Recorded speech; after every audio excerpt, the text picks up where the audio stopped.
Welcome to episode 78 of Two Guys, One Sport. Back to the normal slate of programming. Good evening, everyone. My name is Chris. Hello, Chris. I'm George, everyone. I am replaying, well, not right now, I'm talking to you, but I've been replaying Assassin's Creed 2, and I'd forgotten how much of a badass Ezio Auditore de la Firenze is. Have you ever played this game? I have not played any Assassin's Creed games, but I have heard that he is quite the badass motherfucker. Pretty great. Skip 1, you're not missing a whole lot. You miss a little backstory shit. Start with 2. 2 is awesome. One of the rare times a sequel is better than the original. Yes. In video games or movies or books or, Empire Strikes Back is better than A New Hope. Godfather 2 is as good as Godfather 1. It's in the conversation. I can't think of very many sequels.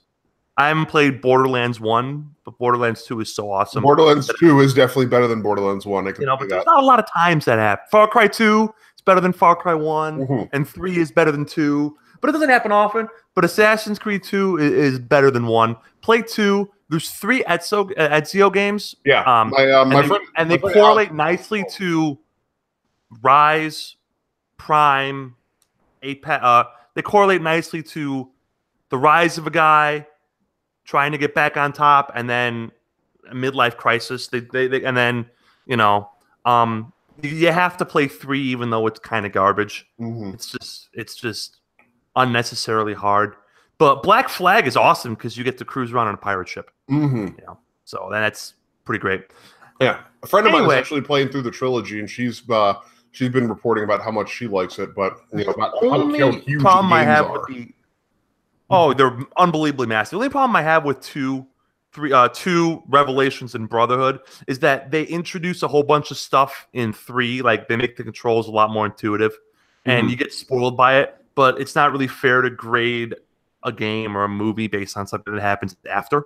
Yeah, kind of a dick move, So yeah, it is. But 2 is unbelievable. So I would highly recommend it. And I have it on PS3. I think I paid like $3 for it. You probably can get it from next to nothing. Your computer's so advanced, you probably can play it on computer. So yeah, I don't. Anyway, how are you? How's your pizza? Oh, I'm eating pizza right now, guys. Pizza makes everything better. And I'm slowly improving from being sick, which is awesome too. So not much on my side to complain about, other than the fact that I have to go to car dealerships on Saturday. And, God! Gonna start talking leasing agreements, which is kill me. You want to talk about how to easily trigger a person with anxiety? Tell them they have to go to an unfamiliar environment full of unfamiliar people and talk to someone who is trying to scam them about an experience that they've never done by themselves before. That'll trigger you pretty hard. The absolute best case at the car dealership is that you get somebody who is only trying to make themselves money. Yeah. And that money is your money. Yeah. Even if they are 100% honest and 100% forthright and 100% above the board, they're still trying to separate you from your shekels. Or drachma or whatever, My mom, in her efforts, I love my mom. She is great. And in her efforts to try and make the process a little bit easier, she reached out to a Volkswagen dealer. It's about like 20 minutes away from my apartment, and to set something up with one of the salespeople there. And let me tell you, you guys think you've dealt with overzealous salespeople before. This guy has like John Gruden. I love it. This guy has contacted my mother and I no less than a dozen times each in the course of 2 weeks. Like, I'm gonna meet with the guy. I'm gonna meet with him. I'm gonna talk to him, and see what he has to offer, because he clearly wants the sale. And I'm gonna see if I can use that to my advantage to try and negotiate a better deal out of him. But at the same time, like, I don't like that kind of like, laying your cards out on the table like that, just quite that much. Kind of gross. Yeah. Just like, why are you wasting your time bothering me? I don't think he quite understands the fact that I'm the only one in the market for a car. I think he might be like contacting my mom quite that much because he thinks she's in the market for a car too, not realizing that she is 3 states away and quite content with the vehicle she has. So yeah, There are many, many days I wish I had a car. This story is one of the ones where I'm very happy I do not have a car. Yeah. Well, I don't have to worry about this. Like, one of my coworkers left work a little early today, and like a few minutes after she left, she sent out an email saying, "Hey, I left my lights on. I'm an idiot. Can I get a jump?" And I'm like, I wish I could help you. I don't have a car. But it sucks that you need a jump, you know. The worst stuff and the worst thing in the world is health stuff. Health stuff, even like routine health. Like, I gotta get a flu shot, which takes like 30 seconds and costs nothing, and I'm fucking dreading it. Yeah. Just not even the shot itself.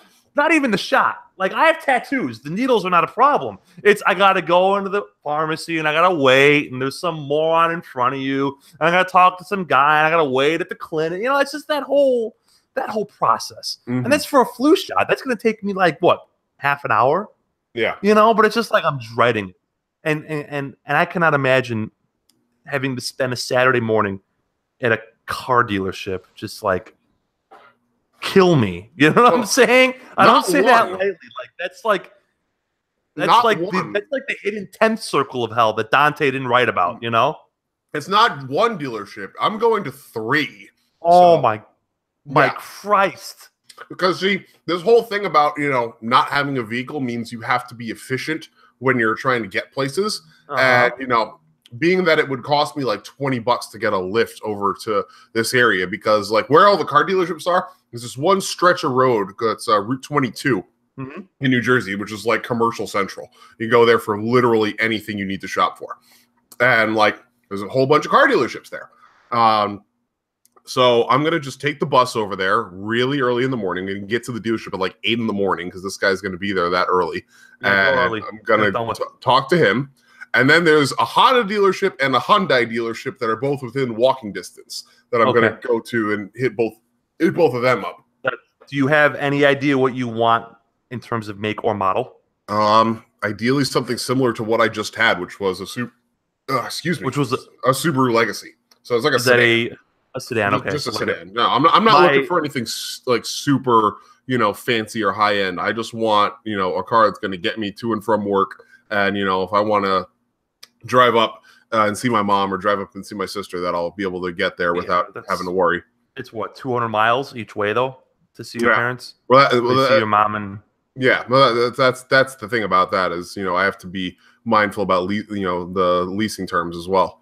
And that's the real thing is like I need to know the particulars, and then I need to, you know, also look up insurance costs and all that stuff. Is just like Like, and then you got to get a sticker. You guys have stickers in the state of New Jersey. Well, Jersey will take care of all that for me. They'll take care of the registration and inspection and all that stuff. They'll take care of all that. You got to get. Do you have city stickers? No, thankfully. We have that, and it's so like you got to get a sticker on your license plate. You pay the state of Illinois like $100 and they send you a sticker because this hellhole, this dystopian hellhole that I live in. Yeah. And then on top of that, you got to pay the city that you live in another X number of dollars a year, and they send you a sticker that you put in your window, like in your front windshield, and it's just like. Yeah, that was how it was in New York. So that's why I'm glad this process didn't happen while I was still living in Brooklyn, because that would have been just the absolute worst. Oh my God! See. Health stuff is the worst because your health is on the line. You can't avoid it. Car stuff is a close second. But Christopher, our fans don't. Well, they don't pay us to talk about car stuff. They don't pay us at all. But they don't tune into us to talk about to hear us talking about cars and stuff. They pay us with their love and admiration. God knows why some weeks, but they do. Yeah, and they come for the talk about the good old professional wrestlings. Yeah. So guys, just an advance warning. Well, not warning, but just more an advance notice. But the description of what you read in the description below the video is only part of what we're going to be doing tonight. I decided in the pre-show after George told me something that we're going to call a little bit of an audible here. So tonight's going to be a little bit of additional unlisted content, we'll say. But before we get to that, of course, we have matches of the week. And since I'm still in the process of watching mine as it's happening right here, George, you can go first. Sure. Yeah. Did you watch any of SmackDown? I did not. So it was SmackDown 1000. Yes. And a bunch of legends from SmackDown's past, Ghost of SmackDown past came back, as we all want to do. Yeah. And one of them was Dave Bautista, Dave the Animal Batista. And he cut a promo strongly suggesting that he'll be wrestling Triple H at some point in the near future. I did catch that as a highlight. Excellent promo. Yes. He was putting over Triple H, you're 14-time champ, you're the CEO. You've done everything in this business. You've done everything, but you've never beat me. And I'm like, all right. You know? Yeah. So I went back and I watched probably my favorite Batista match. And this is from WrestleMania 2007. It is Dave Batista versus The Undertaker. Okay. And it is when I really turned the corner on the guy. Because he had always been someone I'd been into. Because he's just got that physical charisma and he's ripped to shreds. And you know I'm simple like that. Yes. But he hadn't yet to have a great match. And he had a great match. And this really kicks off the Undertaker's stretch of kick-ass WrestleMania matches. Because you have this match in 07. You have the Edge match, the main event in 2008, which was excellent.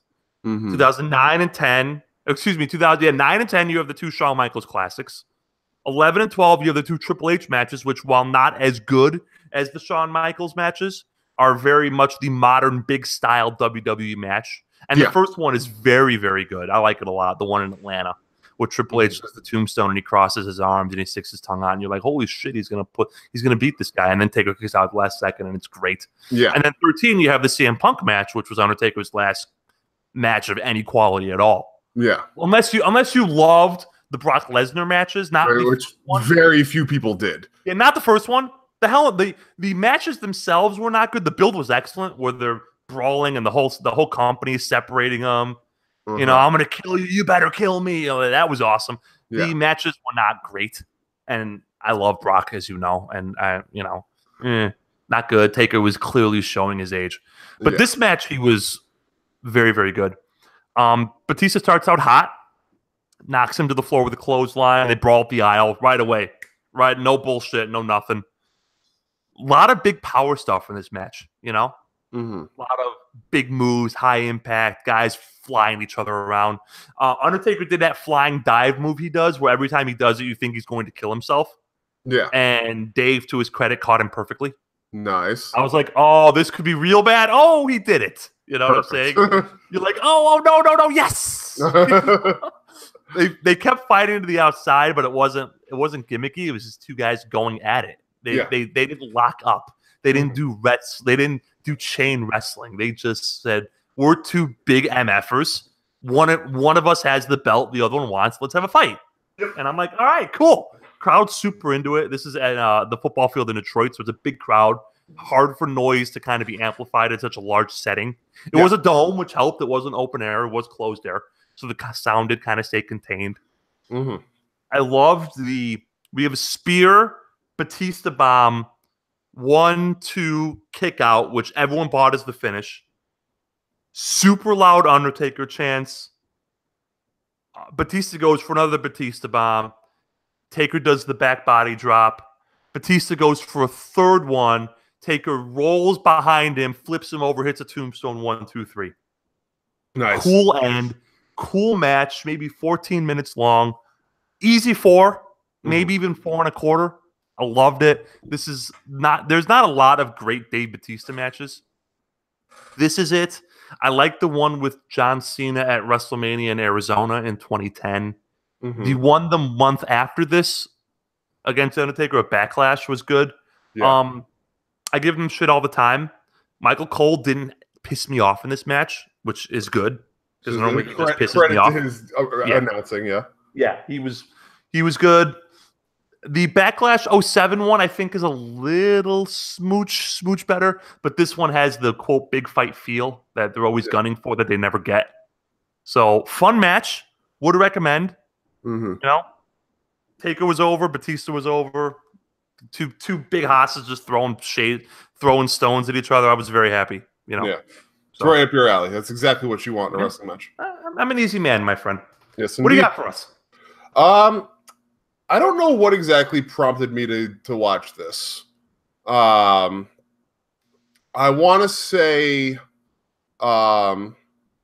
it's this ongoing program with the Shield that I've been watching, like the highlights of on YouTube and Twitter and such, with them teasing the whole second breakup or whatever with Ambrose being discontent with the whole thing, prompted me to go back and look at their big reunion from last year. And the only match that they had that actually was of consequence with them reunited, which is Survivor Series 2017, when it was the New Day versus the Shield as the opening match of Survivor Series 2017. That was a fun show, with the exception of the main event. Yeah, there was Brock. AJ was on that show too, right? Yes. Charlotte, Alexa Bliss, I remember enjoying. The main event was just a catastrophe. Yes. But go on. I'm sorry. Yeah. So the Shield New Day match opens the show proper. It was the opening of the main card. And I'm not going to go through the blow by blow, but this was good six-man tag. Probably one of the best six-man tags that WWE has run since the Shield Wyatt family rivalry. There hasn't really been anything quite up to this level. You could argue that maybe the Shield Evolution match that happened at what match was that? What was that? Extreme Rules? Not the elimination match. The other one. I think it was. Extreme Rules match. Off the top of my head, I think it was Extreme Rules. Yeah, that one you could argue was good. It was as good as the Shield Wyatt programs, or as good as this. But other than that, this was definitely the best six-man tag the company has run since the Shield Wyatt program. Six guys just going to town, beating the hell out of each other, not fucking around right from the get-go. I love the attitude of the Shield right from the get-go, where New Day's being all cocky, and they cut a pre-match promo, and they did their whole spiel that they always do of talking shit, and Shield comes right out the gate. They go Kofi versus Ambrose first, and Ambrose near about punches Kofi's teeth out of his mouth, and then they have Seth and Xavier. Seth does the same thing to Xavier. Roman and Big E get in, and they have a little bit more of an even battle, but in the end, Roman Samoan drops Big E right on his back and damn near breaks his spine with that. And it's just immediately the New Day just kick into their fight mode and so and get into it. And the six of them just go to town on each other. A lot of awesome false finish moments. I'm not a huge fan of having a ton of false finishes, but this match had some really solid ones. Especially my favorite moment probably is when and I was rooting for the Shield the whole way in this because I wanted the Shield reunion to succeed. But my favorite moment is probably when they're setting Xavier up for the triple power bomb, and Big E, who just got blasted into the barricade on the outside, gets up out of nowhere from behind, just grabs Roman's feet and pulls him out of the ring, and then Xavier just goes ham and starts fighting out from between Rollins and Ambrose. Kofi jumps in, hits Trouble in Paradise. Xavier then hits a huge kick on Ambrose, and New Day start their huge comeback, and it's just freaking amazing that moment. And Shield obviously wins the match because this was their second match back since this was right after Roman had mumps, and this was right when he came back. Yeah. So this was only their second match back after he came back from his sickness. And it was a really fun match. It was a great crowd opener. Really, really solid match. Well done, and it didn't drag at all. That was the best part about it. It could have been this long, drawn out, overbooked, overblown affair because the Shield's New Day rivalry had kind of been the thing that kicked off the whole thing between SmackDown and Raw going into this Survivor Series with the New Day interrupting Ambrose and Rollins tag team match against the Bar, where they lost the titles to the Bar because of the New Day's interference, and then that led to the Shield leading the Raw invasion of SmackDown. But yeah, I mean, this match, 20 minutes felt like it was only 12, and it really did a solid job of starting out the show hot, which is what you needed. highly recommend it. I think it's probably my favorite match on the card. I know you're a huge fan of that Lesnar AJ match, and I will say it was a really good match, as was the Usos bar tag team match that happened later on in the show. But Shield New Day match is probably my favorite match on the card. Just minute for minute, blow for blow, just great moments of really awesome stuff. So yeah, that is my match of the week. I think looking back on it, I love the Lesnar AJ match even more because it looks like it's each guy's last great professional wrestling match. Yeah, it looks very much like the line of demarcation for two careers, not just one. Because I'm still waiting for the great AJ Styles match of 2018. Yeah, and it's mid-October. Yeah, and Brockwell, yeah, that ship has sailed and come back. Yeah. Has sailed and come back. No, it hasn't come back. It's sank. That ship sailed and sank. We'll just call that what it is. It fell off the edge of the map. They thought, when they thought it's in the Bermuda Triangle somewhere. Yeah. Who knows if we'll ever find it again? When people thought the world was flat, you would just sail off the edge of the map. That's what happened to that ship. Yep. It just kept going and so much for that. Yep.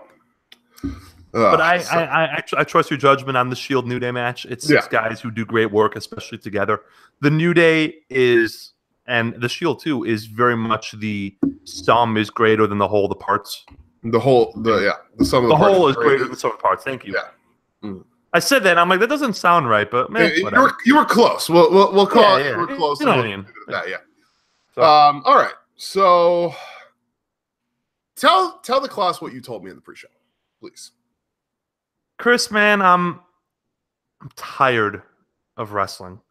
I'm just, life is good. I can't complain. It's not usually when I'm tired of wrestling, it's because bad stuff's happening in my personal life. But it's just, I'm not feeling this product. And it's not even a WWE thing, although they're in large part of it. The Saudi stuff, which we have to talk about, is unfortunately it's part of it, but it's like there's so much going on in wrestling that just irks me at best and upsets me at worst that I can't. I'm tired of people yelling at each other on Twitter. I'm tired of overwrought arguments about the same things we've been arguing about 3-4 years ago. I'm tired of programs that don't go anywhere and don't make sense on Raw and SmackDown. I'm tired of people in NXT being used only for them to get called up and wasted. I'm tired of the Kenny Omega title reign in New Japan. Yeah, which is saying something. Because I was overjoyed when it started. And I'm tired of bitching about things, and I'm tired of the indie scene having the same 5 guys and ladies, and I'm just tired of wrestling right now, man. Yeah. So I hear you. And WWE's a huge part of it, and New Japan's a big part of it. Hey, we're gonna ramp up to the Dome, and I'll be into it because the Tanahashi stuff is good, and I'm excited to see if the Lion and Winter can unseat Omega. And NXT is gonna have a War Games, and it looks great. We're spoiler free, obviously, but it looks great. But I'm saying right now on October 18th, there's just nothing in the world of wrestling that compels me. So I'm tired.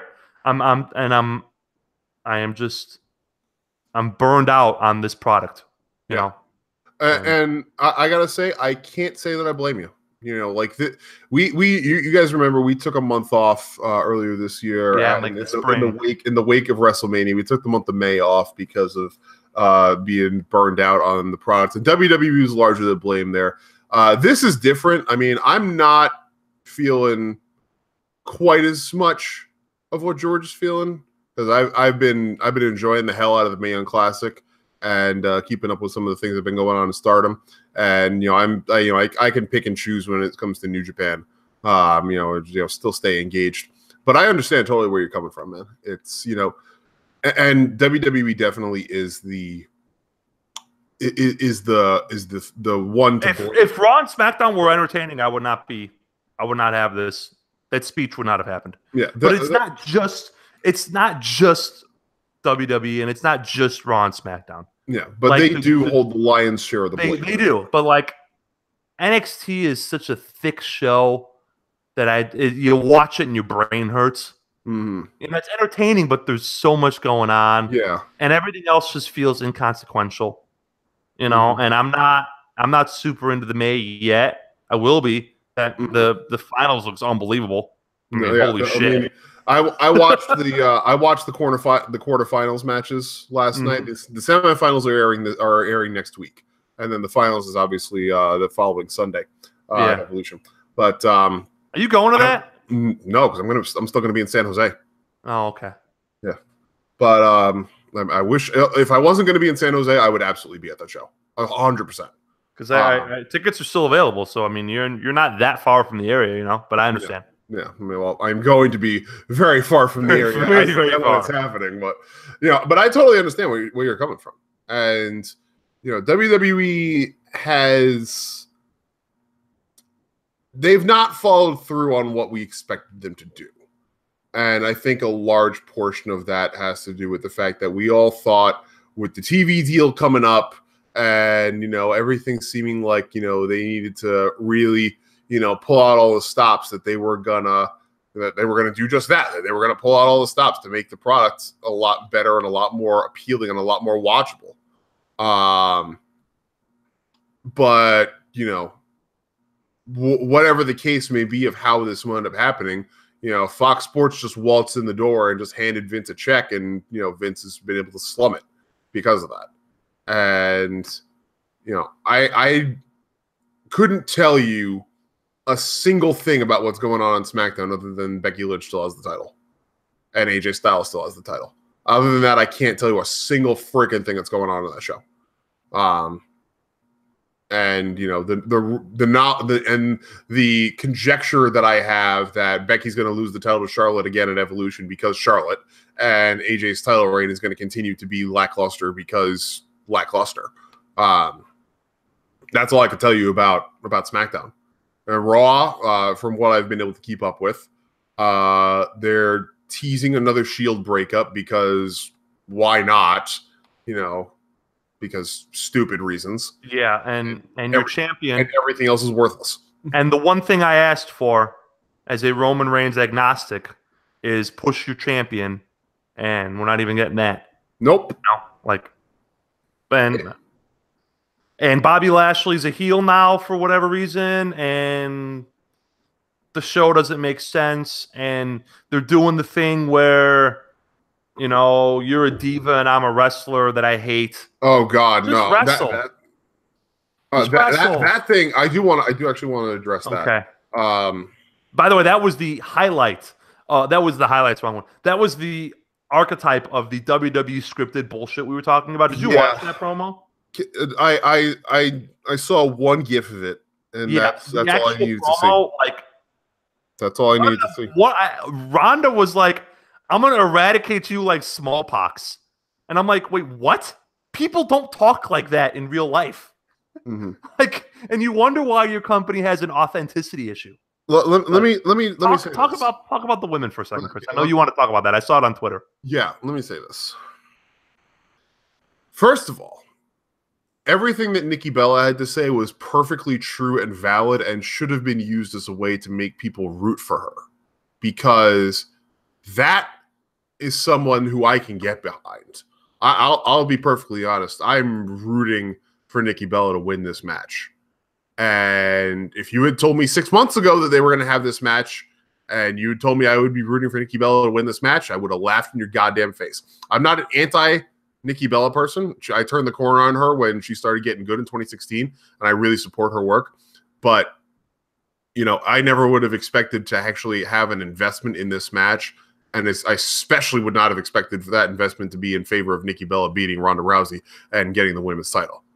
But that promo, one gif of that promo was all I needed to see, and to also see, what Nick, knowing what Nikki actually said, which is perfectly valid and reasonable and worthwhile. Yeah, all that is correct. She put in years of work. She worked her fucking ass off to get better and to make herself a better contributor to the product. And she worked through a shitty era of women's wrestling and came out of it as one of the only people to survive that era into this current era where things have gotten significantly better in terms of the quality of the in-ring work. She worked her ass off and earned her spot to still be at the top. And on top of that, outside of the ring, has continued to work her ass off to be successful and compelling as both a public figure and just as an entrepreneur. Shooting the Breeze talked about on Saturday morning. I don't know if you caught this, but they talked about the pay disparity between the men and the women in WWE, and I'm sure it's astronomical. Yeah, who the most underpaid wrestlers are in the company. Nikki Bella is making I want to say $350,000 a year. God bless. More power to her. She's like fourth on the list. Ronda is number one at 1.5 million, making more than 3 times the amount, and she's been there less than a year, and Nikki has been there for a decade. Yeah, but that's just that. I understand that's just the way it is. That's just business. But everything that Nikki said in that promo was absolutely true and valid. And the fact that WWE thought that it was a valid response for Ronda to say, ha ha ha, you had sex with your boyfriend, now I'm going to shame you for it, ha ha ha, and that the crowd bought into it as well, it's fucking disgusting. Why in the year, I'm going to just repeat verbatim what I wrote on Twitter. Why is it a thing in 2018 that we're shaming people for wanting to have sex or for who they're sleeping with? It's 2018. It's not 1958. It's not even 1988. This shouldn't be a thing that's done anymore. It's a basic biological need of the human body. Why is it a thing that we're shaming people for that? And in the grand scheme of things, I understand John Cena is not the greatest person ever, but I can think of a lot more problematic people than John Cena to shame someone for sleeping with. Not even that. Dude is successful as hell. If she chooses to sleep with John Cena, who am I to tell her that she's full of shit? Exactly. Why is it a bad thing that she decided to sleep with John Cena, who is successful and meets conventional standards of attractiveness? I can think of, if you polled a group of women and men on the street at random, I'd probably say the majority of them would say that, yeah, they'd probably want to sleep with John Cena. That's just the way that life works. Why is it a thing that we're shaming Nikki Bella for it? And why is that a thing that, you have your face champion doing, by the way? This is supposed to be a company that is all about women's empowerment and, equal treatment. And yet we're still resorting to the same tired tactic of shaming women for wanting to have sex. I guarantee you, if John Cena had gotten in the ring and delivered a promo against somebody else talking about how he's super successful and he gets to sleep with Nikki Bella, he would have been cheered for that. And that would have been seen as a positive. Why is it that we turn it around on Nikki and it suddenly turns into this big thing to laugh at her about and mock her for? What the fuck is wrong with that? It's Russo-esque. And it's Russo-esque and not in a good way. Not that there is a good way to be Russo-esque. Mm-hmm. But it's just, I thought we were... It's Russo-esque, and you know what? It boils down to the biggest problem in this company, and to a large extent, the biggest problem in this industry, and part of the reason why I am just exhausted with all of it. It's so inauthentic. Yeah. It comes off as so fake, Chris. A word that I hate, and you know that. Mm-hmm. It's so fucking fake. Yep. This company and this business is so phony, and it annoys me, and it irks me, and it upsets me. Yeah. Like, And we talked about this a couple. I don't know. Did we talk? We did not talk about this because we had the draft. So Brie Bella hurts. The fuck's her name? Liv Morgan, right? Yeah. Whatever. This is a sport. At the end of the day, this is a sport. In sports, accidents happen. People get injured. Okay. Not the discussion I want to have. We're not going to rehash that. It's been rehashed quite a lot. I want to talk about Brie Bella's Twitter response where she apologizes. Get some fucking heat. See, that's what happens when you step in the ring with the real shooter Brie Bella. You're lucky you only got knocked out. Let me just say. Because last time I checked, continue. I'll hold that. My friend, the whole point of this fucking endeavor is to incapacitate your opponent so they cannot answer a 3 count. Or to beat them up to the point where they say, I give up. You are superior to me. It is not to have a good match. Wrestling is not to have a good match. That's incidental. If you have a good match in the crux of beating the crap out of your opponent, that's great. But the whole point of you as the wrestler, as Brie Bella, is to beat your opponent senseless. Yeah. Don't apologize for doing so. You want to apologize, and you know what? And that boils down to one more thing, and then I will cede the floor to you. Brie Bella apologized on Twitter for the same reason anybody apologizes on Twitter, for likes and retweets. So she can get those little heart bubbles and those little arrows. You know, the same reason anyone does anything on Twitter, for likes and retweets, right? You want to apologize to someone, you do it in private, which I have no doubt that she did. I'm not debating that. And you keep it in private, you know? Yeah. Like, you don't do it on social media so you can feel better about yourself. But even still, like, why are we apologizing for injuring someone? That's what the point of this is. Yeah. So wrestling has passed me by, my friend. I'm convinced of it more and more every day. The current product is not what I want out of my wrestling. And it's on either me to stop watching, because the current product ain't gonna change for me. I'm just one guy sitting here, you know? I don't expect the product to change for me. It's not fair. So it's on me to change for the product or me to stop watching the product. Those are the 2 solutions. But go on. I'm sorry. I didn't mean to cut you off. Well, I got something that might restore some hope for you. So here. Give me some good news, man. Yeah. I don't want this to be 2 hours of me just having a midlife crisis of wrestling. You know, you want to talk about this shit for 25 years. you want to talk about somebody doing what you want in a situation like that. So last night's episode of the Mae Young Classic was the quarterfinals, and it was in the quarterfinals where Tegan Knox very tragically broke her leg on a suicide dive to the outside. She just come back from like a blown knee too. Yeah, she had just come back from having a torn ACL in her right knee, and she was in a brace for this. She made it through the first and second rounds, no problem. Great matches too. I had great matches in those first 2 rounds. Third round, this is the quarterfinals, and she's facing Rhea Ripley, and it's about like less than 5 minutes into the match. She goes for a suicide dive to the outside and lands incorrectly, and her knee hits the steel ramp, and basically her left knee, her left leg. The same one? No, the other one. Hits the ramp wrong, and she basically just breaks her leg. Oh my god! Did they show it, or did they cut away from it, or no? They showed the dive. And everything. Like, that's the thing. I was concerned about how they would handle this. They showed the whole thing, and they showed her after. Like, she tried to keep going in the match too.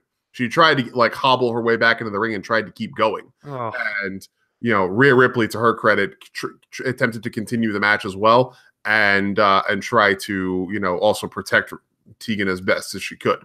But after about 30 seconds, it became clear Tegan could not continue, and she was just in tears, both in pain and in disappointment from having to stop there. So, couple of things that I think you're going to like and appreciate, even as like this is about as best as we can get in terms of making a positive out of a negative in this situation. So the doctors are in the ring attending to Tegan and trying to figure out what happens.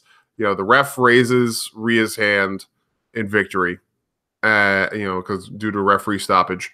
So she wins the match. She gets out of the ring, goes out to the ramp, is looking back in at the medics attending to Tegan. who's still, screaming and crying in pain. And Rhea just does the, brush dirt off your shoulder motion and walks to the back. My girl, I'm back, baby. Gets better. Good. That's what a heel should do. I crippled her. WWE, no, that's the thing. That makes it even better. It wasn't even her fault. Like it was just a freak accident, a bad landing. Cripple her, but she's gonna say, "Hey, man, I broke that girl's leg." Gets me better. Gets better. WWE posts a video of in the back, Tegan in the back being attended to by the medics. Triple H comes in and is offering her all these words of comfort and encouragement, telling her it's not her fault. Don't apologize. You were doing great. You did the best you could. Et cetera, et cetera, et cetera. Rhea Ripley retweets it. Says, "Cry me a river." I'm in. I'm buying a shirt of hers. Next tweet, picture of the ref raising Rhea's hand with the smirk on her face. Tweet says, "A win's a win. Shrug. I'm not sorry." I'm buying a shirt from this lady. And I've never seen her wrestle. 1 hour ago, you should see her wrestle because she's right up your alley. She's 6 feet tall. She kicks like a motherfucking mule, and she is amazing in the ring. I'm in. 1 hour ago, in honor of my win on the hashtag NYC yesterday against @TeganKnox WWE, today at the gym I did ... legs. Amazing. My faith in humanity is restored. I'm buying a T-shirt for this person. Yeah, she's amazing. This is Rhea Ripley. Rhea Ripley, yeah. I'm buying a T-shirt of hers tomorrow morning. She's one of my favorites. I fucking love her. I love her too. She could be sitting next to me. I wouldn't know who she is. I love her. There, my faith in humanity. That's what you fucking do, Brie, and everyone else. And Will Ospreay and everyone else who thinks that this is a gymnastics event. Mm-hmm. Like that's the name of the game right there. Yep. That's how you do it. That is how you fucking do it. And that is why I am like feeling it a little bit better, because like stuff like that and little things like that.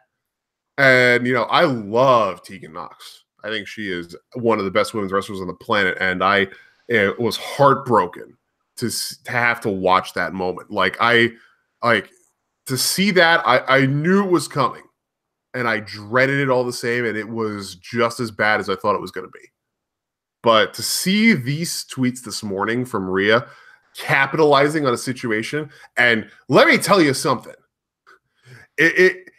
When they write the book of wrestling history, Rhea Ripley's name is going to be in there as best capitalization on opportunities given through freak occurrences. And here's the thing, right? What kind of injury did Tegan Knox? Did she blow a ligament? I think it's just a broken leg, straight up. Just quote unquote. I know what you said though. So 6 months from now, right? 6 months, we're saying 9 months, whatever, right? Yeah, probably about 6 months. Yeah. Okay, 6 months from now, when Tegan Knox is ready to come back, she can go up to Rhea Ripley and says, "I'm back, bitch.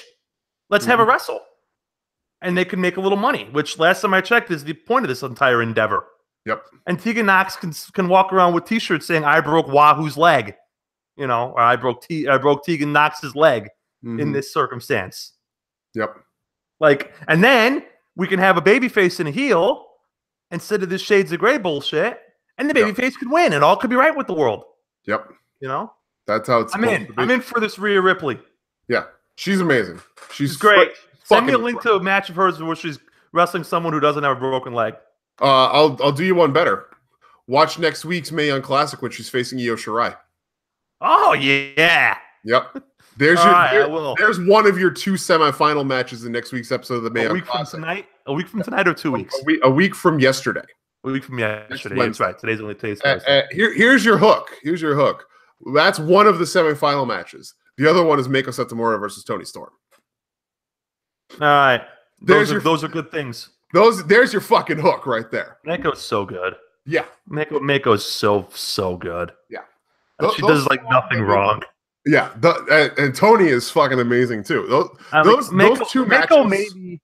Tony's awesome. Meiko may be the most underrated wrestler of the past 15 years, male or female. Mm-hmm. If she was, and this is so depressing that I have to say this, if she was a man, she'd be a Hall of Famer. Mm-hmm. You know, and like obviously no fault of her own. Yeah, It's just like she's just incredible, Chris. And I know I'm preaching to the choir, obviously, but like she's just, I am in awe of how good she is at professional wrestling. Mm-hmm. So maybe I won't be tired. Maybe I'll watch next week's Mae Young. That sounds like a good show. Yeah, that's going to be an awesome show. Matt Riddle's coming on NXT, and even though they're going to fuck him up on the main roster, that's the problem for 6 months from now, or 9 months from now, or a year from now. Yeah, I don't know, but like we'll talk about the PC class because that got announced today. We'll talk about the PC class a little bit, but you know, I understand what the deal is for you. I really do. And, you know, people in the chat talking about this as well. You know, I see everybody in here. Madeline, Taker, Legends Lover, Star Blue, Adam. Thank you guys all for being here. Appreciate it very much. Give us a like, thumbs up in the YouTube. Yeah. And thank you for listening as always. Yeah. But, I mean, you guys understand this as well. I mean, all you that we're talking to, it's, you know, that feeling of just not being sure where to look in order to be satisfied with what you are with what you're going to be seeing, because, you know, whether you've been a fan of wrestling for 6 months or whether you've been a fan for 60 years, you know, eventually there comes to a point in time when something is just so played out that you have trouble wanting to keep looking because you're just you just have that dread about you that it's just going to be continual dissatisfaction that's only going to continue mounting. And it takes a big moment for that to be broken. And like that, describing that right now with what Rhea Ripley's doing to George is, you know, there's that big moment. Oftentimes it comes to you in the most surprising of circumstances, but we've all been there because, like it or not, wrestling repeats itself. And only the best organizers and bookers and, you know, agents are able to make it feel fresh even when it's repeating itself. And Vince McMahon and Kevin Dunn and that room full of 30 fucking writers that are nothing but yes men have not been that for a decade or more. So I totally get where you're coming from. I totally get where you're coming from. And it's not just the WWE. I don't want to. It's all the people on Twitter yelling at each other all day, and it's all the people on message boards yelling at each other all day, and it's the New Japan spinning its wheels, you know, and it's. I mean, this really couldn't have come at a worse time with New Japan as well, because of the fact that New Japan is like that. The build up to the Dome for New Japan is just as bad. The build up to the next show, not even the Dome. The build up to Power Struggle. Well, I mean, actually, well, no. To be fair, the build to Power Struggle has had some pretty good moments on it, I would say. But and post Power, I mean, and well, also the Road to King of Pro Wrestling had some really good moments on it as well. But, you know, you really have to be willing to dig to get those. And that's why, like, I take my, you know, bird's eye view of those shows, because, you know, I follow enough people on social media that when, you know, something important happens, I normally will find out about it with with enough time to be able to go and check it out and see, okay, that was a cool moment, and, you know, then move on to the next thing. But yeah, I mean, it's this time period right now, because we are in, like, the build up to Survivor Series should be better. Like, in years past, it would have been a lot better, because Survivor Series is a month away, and WWE should have been doing better, but they've slacked off with Survivor Series every year for the past 5 years. So, you know, why would it be any different at this point in time?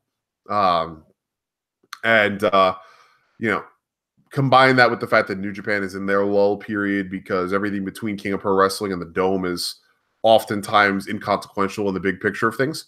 You know, I would love it if we get a surprise at Power Struggle. Like looking at what's on the card right now, if we could get a surprise of having Evil beat Chris Jericho for the IC title, that would be a fucking awesome surprise. If we could get Will Ospreay beating Taichi for the Never Openweight title, that would be fucking awesome. If we get in the tag match Tanahashi and David Finlay versus Omega and Ibushi, if we get Ibushi pinning Tanahashi and saying, I want another shot at that briefcase, and then him winning the briefcase at some point along the way between Power Struggle and the Dome, that would be fucking awesome. Let me ask you a question. And this is the last minute off the top of my head. Mm-hmm. Right now, on October 18th, 2018, what makes you happy in professional wrestling? I want to change the subject a little bit. Yeah. What makes me happy in professional wrestling? Watching the Mae Young makes me very happy. Seeing the first round, had some clunkers in it. You know, we talked about that along the way. The first round had some clunkers, and but we got past that. Once we got into the second round and last night's quarterfinals, it has been all sorts of great professional wrestling, all sorts of great stuff. You know, I watched last night's quarterfinals. I watched Meiko Satomura take on Lacey Lane, who is a rookie in every sense of the word, and is just barely in her infancy in the professional wrestling world, and faced off against one of the best women's wrestlers of all time and had a really great match with her. That kind of moment makes me really happy. Seeing Io Shirai go head-to-head with Deonna Purrazzo, and the two of them put together a 4.5-star match in 12 minutes was really awesome.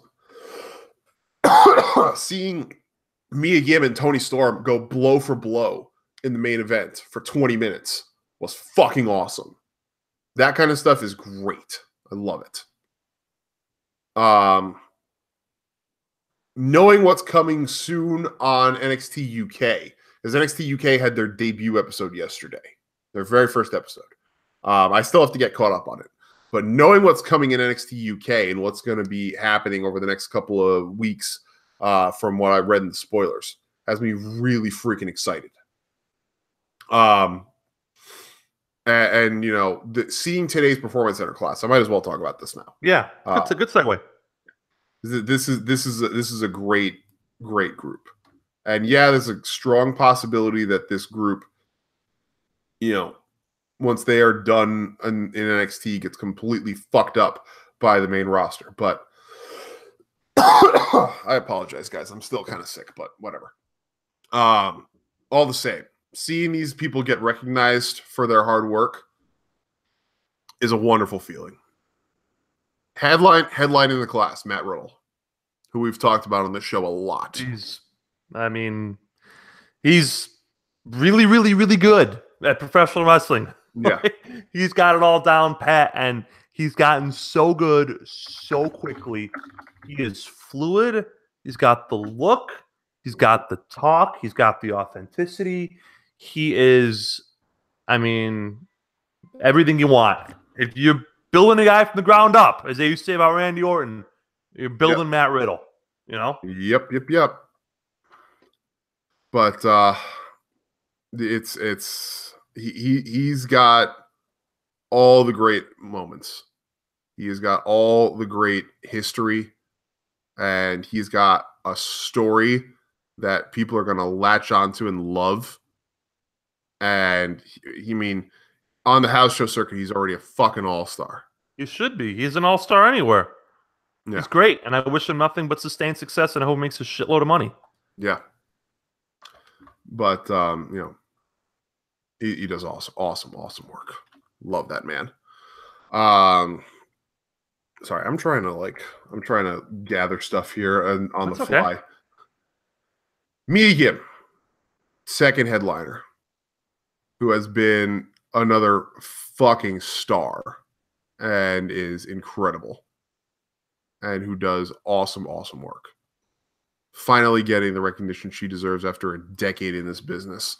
of having to go through fucking TNA and fucking breaking her back on the indies to get through get through to people and get her name out there, going through last year's Mae Young and this year's, and just working her ass off. But she's got the goods, and she's going to do really well. She is right up there with with all the rest of the women starting to come up through the NXT ranks. She's going to be a star. Chelsea Green, another star in the indie circuit. Also, side note about Mae Young, also gets to now be in the same company and perform alongside her significant other Keith Lee, which is freaking awesome too. Always cool. Yeah. Chelsea Green, another star of the indies who has worked her ass off and has been trying to break through and has finally broken through and is doing great work as well. And she literally just had a couple episodes on where she showed up on Lucha Underground. Finally, the tape material that was out of her came out, and now that is over and done with, now she's finally able to announce that she signed, and she's going to be awesome because she is such a good character actress. She does such good character work.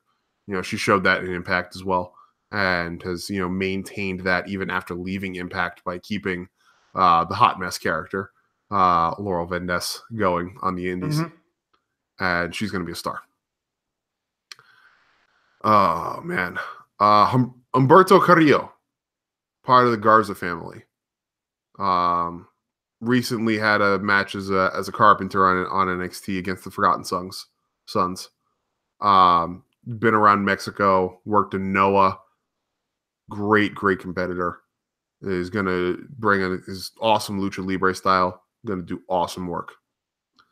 Luis Martinez, who you probably know better as Punishment Martinez from ROH. Not a young man, by the way. Not a young man, but still. I like him in the ring. I hope the gimmick doesn't travel with him. Yeah. I hope the gimmick just stays. The gimmick can stay in ROH, yeah. Yeah. The man, good for the man. Yes. The gimmick needs to not go with him, though. The gimmick's pretty cringe. Yes. But yeah, I mean, he's got all the tools that you need in order to be a successful performer in NXT. And I'm sure that he will do great as well, even if he, just for the fact that he is 6'5", 270, yeah, and an amazing striker. He'll do great work there. Yeah. Next up, Danielle Vidot of Queensland, Australia. Rugby player. Played on Australia's national team. And has also played professionally in their National Rugby League for 4 different teams, and has played in English Super League play. He's one of those guys that, they're taking a flyer out on an athlete from another sport, but he's got the look. He's 6'2", 230, tattooed, has all the tools you need to be trash talking asshole heel, and really can make it work. Or he can be your outside the box babyface, a heavier, harder hitting Aleister Black. Well, not harder hitting, but heavier brawling style Aleister Black. I could see that working. Have him just watch a ton of tape of Ray from the Ray versus Eddie feud, and just have him channel Ray from that, and it could work. And then the last guy is Jordan Omagbehin, 7'3", 370, from Lagos, Nigeria. Jesus. Big boy. Played college basketball at University of South Florida and Morgan State University in Baltimore. He's a behemoth. And if the PC can take a guy like Braun Strowman and make a behemoth like him into a serviceable performer, I believe that this guy could probably do the same.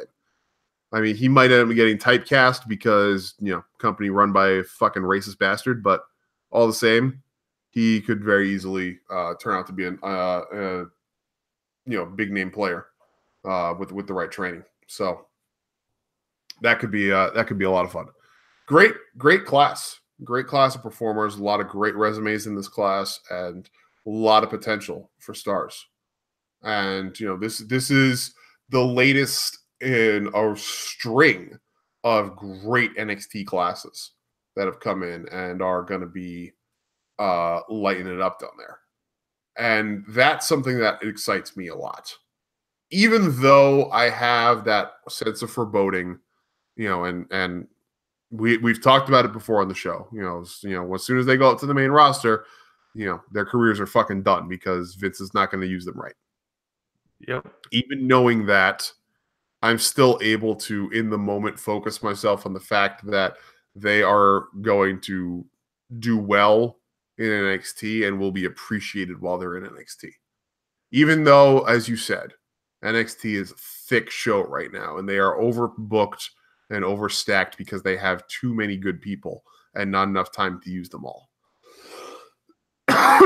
My hope is that having NXT UK, they will take some of those people, and knowing what I know from spoilers, they are already planning to do this. They're going to take some of those people who are in the main NXT brand and send them over to NXT UK and let them do their thing there to give them the time that they wouldn't have gotten otherwise.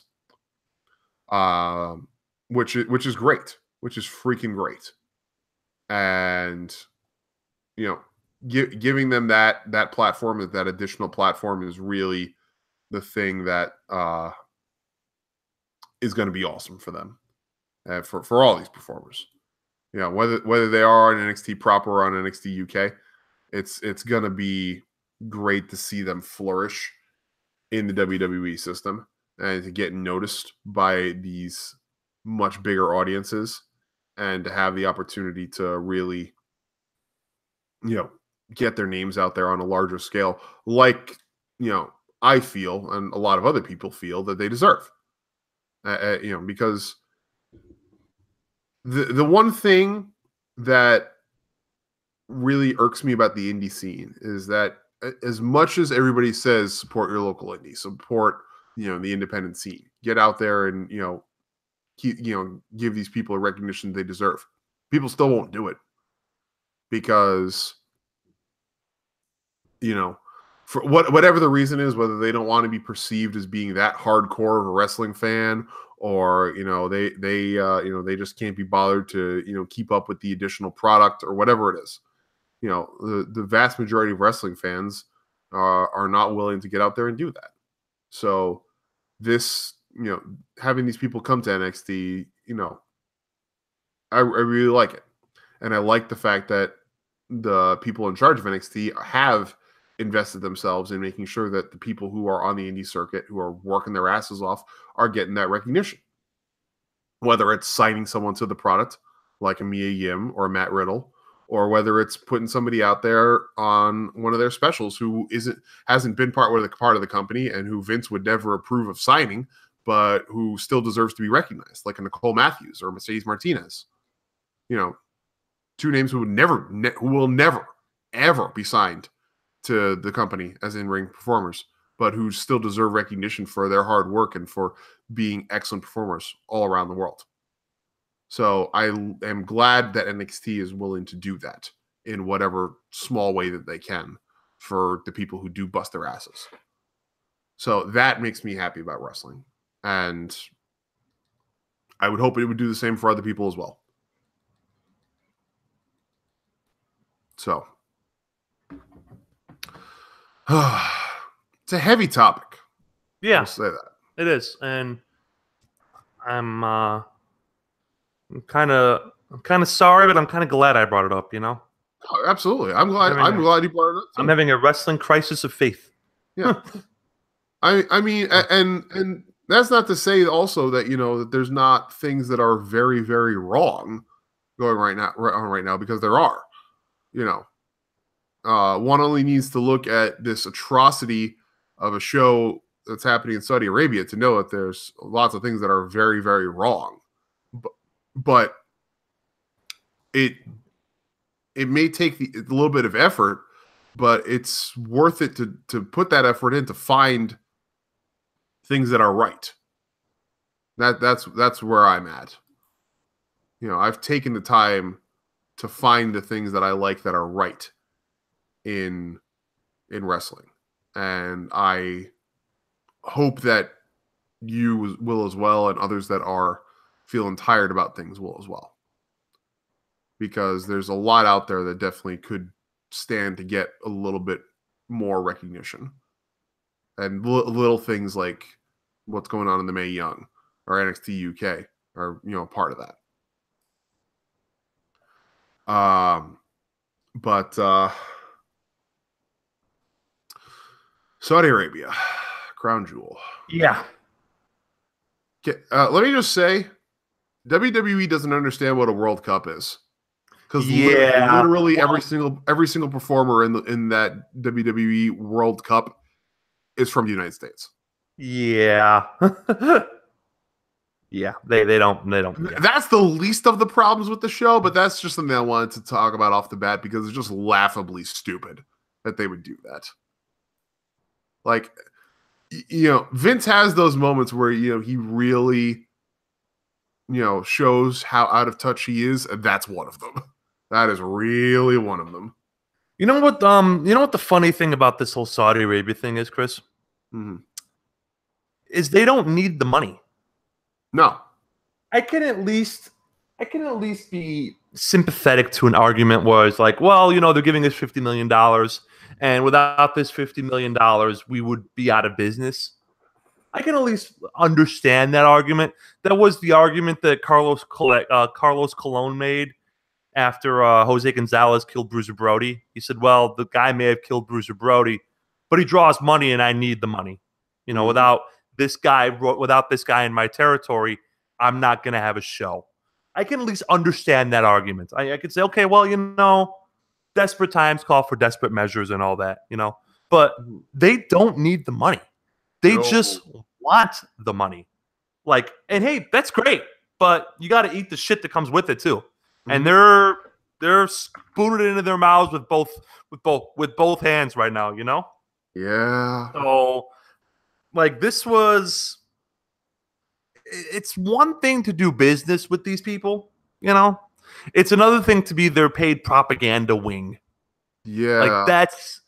That's unseemly isn't strong enough of a word. You know what I'm saying? And while we're on the subject, I don't want to hear these stories about how the talent is uncomfortable with working the show. You hear these stories, right? Mm-hmm. Okay. That makes me laugh. You know why? You knew what you were getting into. Mm-hmm. The talent has no right to complain about this show because this is the company they signed up for, and this is nothing new. What did you think? What did you think would happen? Yeah. Let's say Daniel Bryan, and I have no idea if Daniel Bryan is uncomfortable with this show. I don't know the man. I have no relationship with him. I haven't met him. I haven't talked to him. So, but let's say he is not happy about working the show. You had your chance to leave the company. You didn't leave the company. You're okay cashing their paycheck on the 1st and the 15th. Yeah. You're re-signed. So, you squandered what little bit of leverage you had to re-sign. This is the natural consequence of that. But mm-hmm. Chris, they're screwed either way, though. That's the funny part. If they break this contract with Saudi Arabia, they're screwed from a business perspective. Mm-hmm. And if they go through with this, they're screwed from a PR perspective. And they care about PR more than most companies do. But they're still going through with it. Which is why it's sort of ironic that a company that cares about PR more than most companies is affiliated with a country that is on a massive PR blitz. So I have no sympathy for this company, and I have no sympathy for the performers, with the exception of the women, who cannot perform over there because women are second-class citizens. Yeah. Even though we were told that was going to change, and it has regressed since the Greatest Royal Rumble show. Remember that argument we heard? You're not hearing that argument. You're not hearing that argument anymore, are you, Chris? Nope. Remember that argument? And you and I sat here on this show, and you and I said, and we're not the only ones. We're not the only voices in the wilderness. And we said these are not good people. Mm-hmm. So, and people said, not our listeners, because of course our listeners are smart. Yes. Yeah. Elvinson, you are not terrible for me to hope that Crown Jewel bombs. I hope it does too.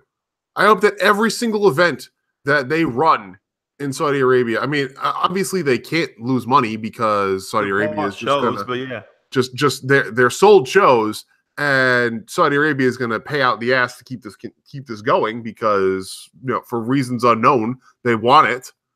But I hope that it continues to be a thorn in their side everywhere else. I hope that they continue to lose network subscriptions because of it. I hope that they continue to be publicly smeared for continuing to have such a shitty deal on record. And I hope that when Vince does eventually go to the grave, that whoever takes over after him immediately shuts the whole fucking thing down. Yeah, but they won't. But I mean, it's just the whole thing is so gross and so unseemly. You dance to the devil, my friend. You can't get mad that you get burned. Mm-hmm. It's just it's on you at that point. So, no, Madeline, I would like to hear your take on it if you don't mind. I mean, I know you may not want to voice it in the chat, but I would like to hear it at some point. But I mean, Twitter's always open. Yeah, of course, DMs are always open. But I believe that the fact that this show has received such a negative outcry from the professional wrestling community is another thing that actually I feel positively about, because it shows that the fans actually are, well, I mean, there's always going to be that segment of fans who don't give a shit and who are just going to say whatever, just shut up and enjoy the product. But the fact that people have made such a huge such a huge outcry about this is a good sign. And it's in a lot of the circles that I follow.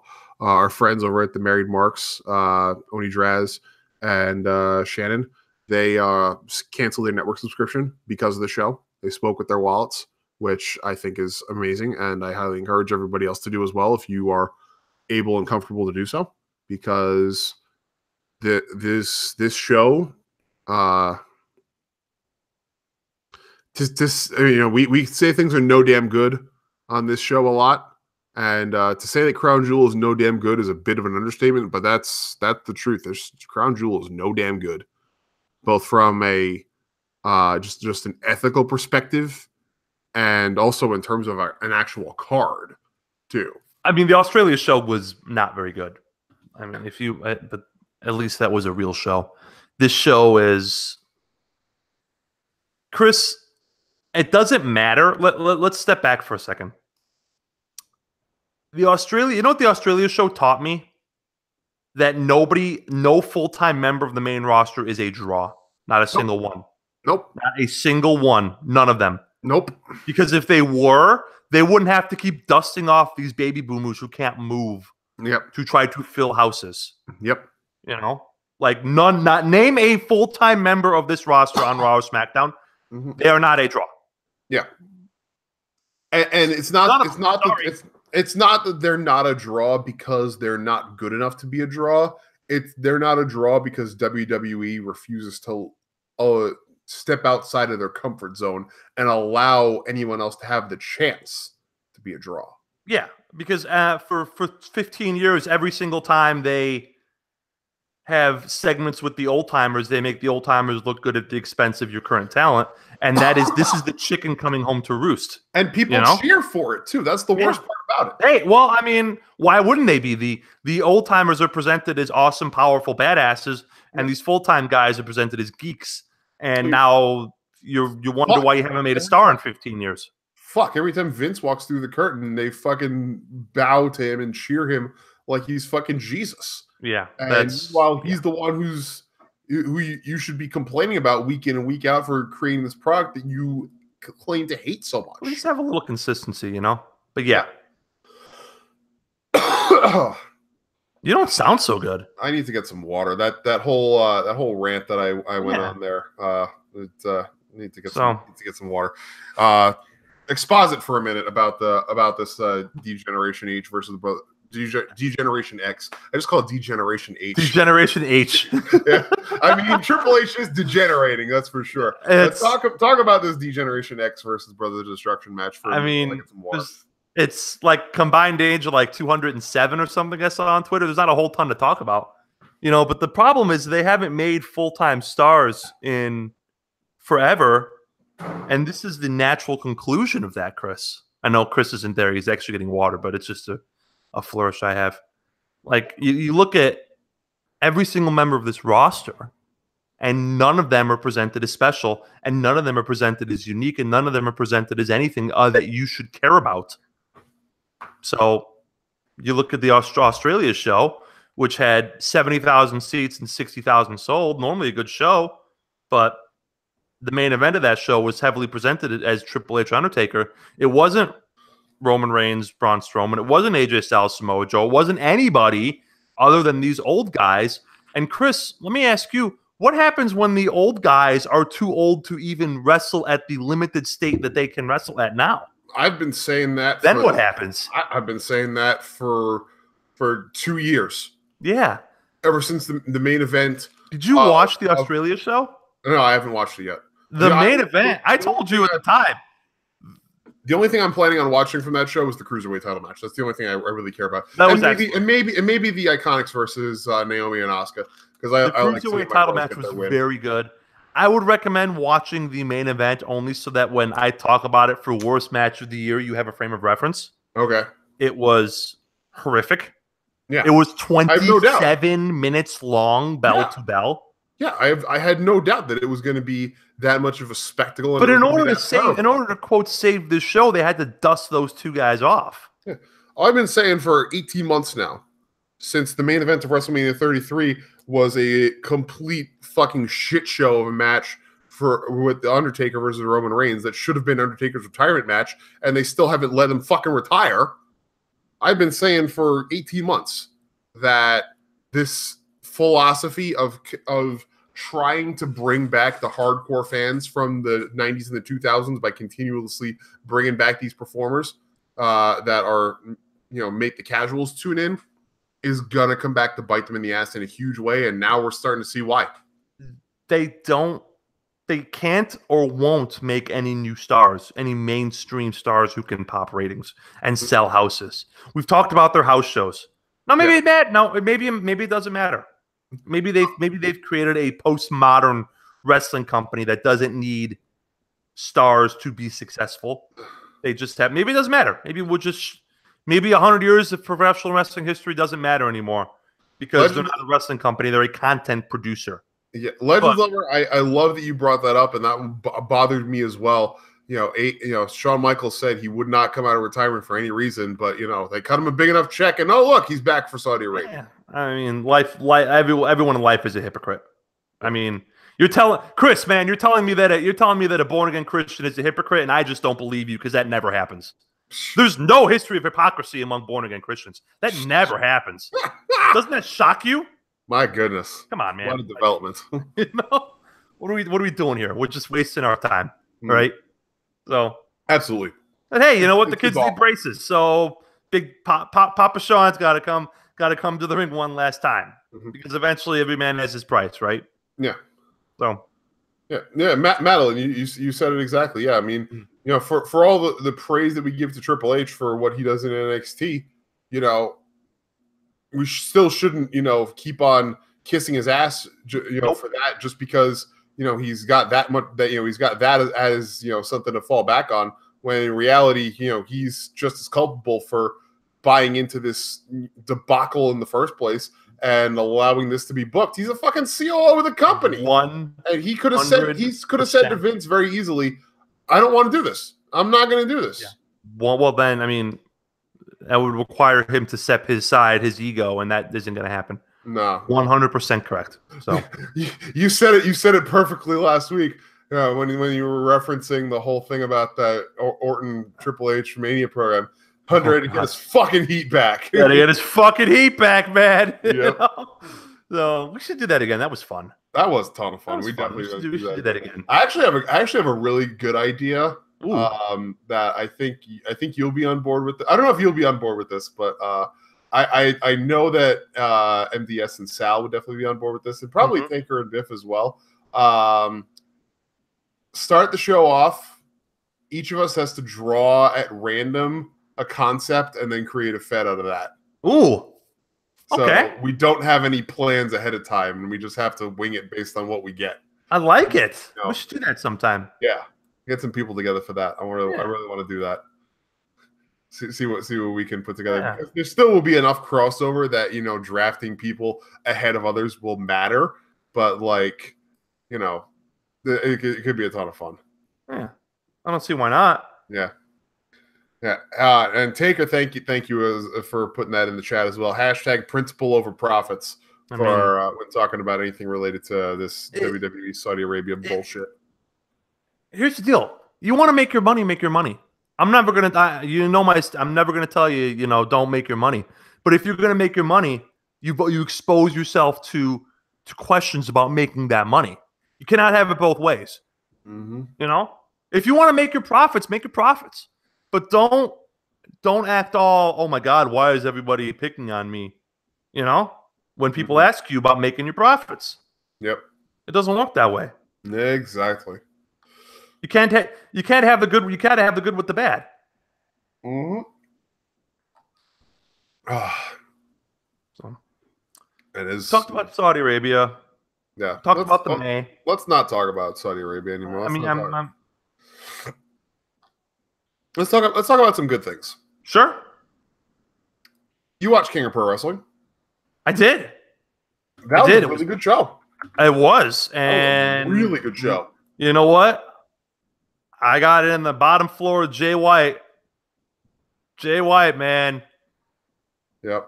The Switchblade going to the Bullet Club with Ghetto and Jado in tow. And 6 months from now, when he's done using them. That is hilarious to me. I love that. Like, how about Tanahashi helping Okada? Yeah, and then not helping him. That was a great moment. I have to say, like that moment at the end there when Tanahashi took a knee and looked over Okada, and they had that eye to eye moment, and then Tanahashi left. That was really something. I really liked that. I think that's foreshadowing for something really great. I mean, I could watch Tanahashi Okada matches from now to the end of time. So it's. Let me ask you this: looking ahead to the Dome, do you think Tanahashi beats Omega? I don't know, but I kind of hope he does. I'm with you on the fact that this Kenny Omega title reign has not been what it was played out to be, or what it was drummed up to be. It has not been what it has played out to be. You're 100% correct. And I really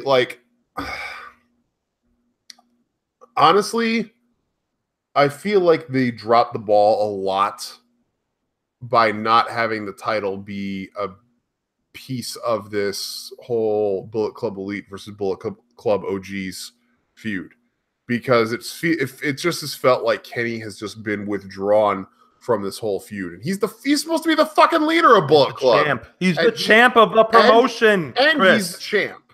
And he's the champ, and yet he has been absent from this feud that is like a centerpiece of the company right now. And he's been absent from it because he's been defending the title against his significant other and his friend who helped him organize a show in Chicago. Yeah. I mean, that wasn't a good match, because it was a good match. Thank you for bringing that up. People lost their minds over, it's a three-way, Okay. The reason it was a three-way is that they're not burning Okada Ibushi for the strap on a B show. Yeah. That's either going to be the main event at the Garden or the main event of next year's Tokyo Dome, and next year being 2020, not the 1 and 3 months. Yeah, not 2019. Yeah. Like, was I happy it was a three-way? No. No. I don't like three-way matches. I think a title match should be one-on-one, unless there was extremely extenuating circumstances, and this was not. But I understood the business, you know? I understood why, because you saved that match. Yeah. So I got that. It took me 30 seconds to come up with that, and people losing their minds on social media is like, what are we doing here? Shingo Takagi is awesome. Oh, he's great. Shingo Takagi as like one of the top 3 entrance musics in New Japan for me. Shingo Takagi as a Power Junior, I love that. Yeah.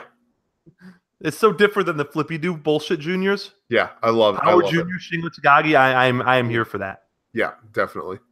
He and Bushi are tearing it up right now in Super Junior Tag League. I actually like. I did not watch any of Super Junior Tag League last year because I just couldn't be arsed to care. I really want to go back and watch some of the Super Junior Tag League matches that have been coming on this road to Power Struggle, because seeing Takagi and Bushi tagging and also seeing Taiji Ishimori and Robbie Eagles tagging is like, I want those things. I want to see those things. Sho and Yo are doing work. Yep. ACH, who I've loved for a long time, is still doing a great job. You know, yeah. I need to catch up. It just started, I think, like 2 days ago. Yep. So I need to catch up, at least on the tag matches themselves. I need to catch up on those. Yep. Lots of really good stuff going on there. It's almost like the undercard right now is better than the main event for New Japan, and that's just that the main event seems kind of listless. Yeah. Well, I think I'm going to be honest here. You know, we remember back to Wrestle Kingdom. We, in the aftermath of Wrestle Kingdom, you know, 16 hours after the fact, you and I both were very critical of the decision to leave the belt on Okada and not to strap Naito. We were 100% wrong. Well, 5 months later, we were 100% wrong and saying, you know, Naito obviously still has his heat, and Okada, the remainder of Okada's title reign was great. But this is the flip side of the coin. This is the third side of the coin that nobody could see coming. Because New Japan, I think, realized at some point that Omega was not the guy to take the strap off of Okada. And I think that they realized after the fact they had a little bit of buyer's remorse about not strapping Naito when they had the chance, and then also not keeping him in the picture when they had the chance. And instead they've kind of detached him from that. So they have kind of been not able to figure out what to do to get back to that, because they know they need to. And everybody else knows they need to as well. So this title reign that Kenny is having has felt lackluster and kind of, you know, repetitive as a result, because they're trying to figure out how to get back to the point of Naito being the contender for the title and then eventually taking it and then having to conquer Okada. They have three things that they need to do. They need to get the belt off of Kenny, but in order to do that, they first either have to A, put Naito back into the main event scene and get him out of this. Yeah, but that won't take long. LIJ versus everybody thing that's been going on, because LIJ literally is like beset on all sides by every other faction. They can heat him back up in 10 seconds. That's easy. But I mean, I understand what you're saying, though. I understand. Go on. Their story, their long-term storytelling demands that they need to get him back in there somehow. Yeah, go on. Okay, you're right. You're right. Or it's either that, or they need to start the redemption story of Kazuchika Okada now. But it's not the time for that now. It's too early for that. He's still facing down Jay White and still dealing with that. So they need to get either of them back into the main event scene, and then they need to get the belt off of Omega onto one of the two of them. And I feel like they should try to do that sooner rather than later. Like, I feel like it's going to end up being that they're going to end up drawing that out until Dominion, which is going to be kind of rough to get through. Mm-hmm. But I mean, they obviously they can't change the main event of the Dome this late in the game. The optimal outcome of this, honestly, from my perspective, the optimal outcome of this is Tanahashi takes the belt off of Omega, and then loses it to Naito at Dominion. That's the optimal outcome for me. I think you can do that, and I think you can run a Tanahashi Okada match at the Garden, because that is a match that has burned out in Japan, but it is not a match that is burned out here in the States. Yeah. And you're not losing anything. You can have an Okada Tanahashi for the belt title defense, main eventing the Garden WrestleMania weekend, with an undercard of Omega and Ibushi versus whomever. Yeah, sure, absolutely. Or White, or Omega, Ibushi, and someone versus the Gorillas and Jay White. Yeah, Omega, Ibushi, and I don't even know who a third would be. Omega, Ibushi, and the Bucks versus the Gorillas, Fale, and Jay White. Sure, that's fine, your match, and that could be your semi-main. That's your match, yeah. That could be your semi-main.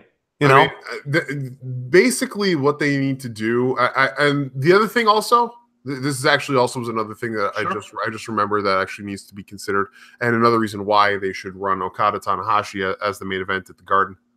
They need to be mindful of the fact that none of the Elite have committed. Their contracts are up January 1st, and if they decide to go to the Fed, they're going. So here's the thing, though, with New Japan, need to keep it safe. If they go to the I believe New Japan would be fine if Omega and the Bucks and Cody leave. I don't think they make that much of a difference in New Japan. Yeah, Ring of Honor would be just fucked. Yeah, that's that Ring of Honor would be dead promotion walking. Not even walking, just dead. Can I go back to things I like in wrestling? Sure. We talked about real heel Rhea Ripley. Can we get on the phone here for real heel Tama Tonga as well? Sure. Let me get you something here. Sure. So and this is actually also is another like intertwining bit of this that might play out to be something very interesting. So 5 days ago, the 13th, Adam Page tweets an image of his latest Bullet Club t-shirt to go up on Pro Wrestling Tees. But the tweet says, "This will be my final Bullet Club shirt. It also might be my favorite, unless I milk that BC cow one last time in the next 2 months, but I doubt I'm going to do it, honestly. Not really worth it, but thanks." Doesn't say why it's his final Bullet Club shirt. Okay. So it's open to interpretation that they might officially just be rebranding straight to the Elite. Yeah, that way they own it. Or he's signing with the Fed. Also possible.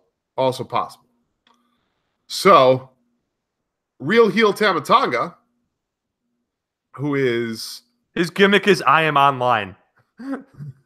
I am extremely online. Yeah. Tweets out, Adam Page coming out with his last Bullet Club affiliated t-shirt. Ha! Who the F were you before then exactly? Good luck in WWE. Page, being the man of class that he is, says, "Happy birthday. Hope it's a great one. Thanks for the well wishes."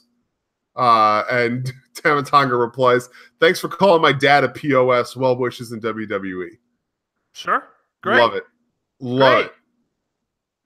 I know that, people should not be like amped up for guys doing stuff on Twitter, but like that stuff, that's just awesome to me. I just fucking love that. Yeah, Tama Tonga does not let off the gas for an instant with this whole bit that he's been doing, and I fucking love it.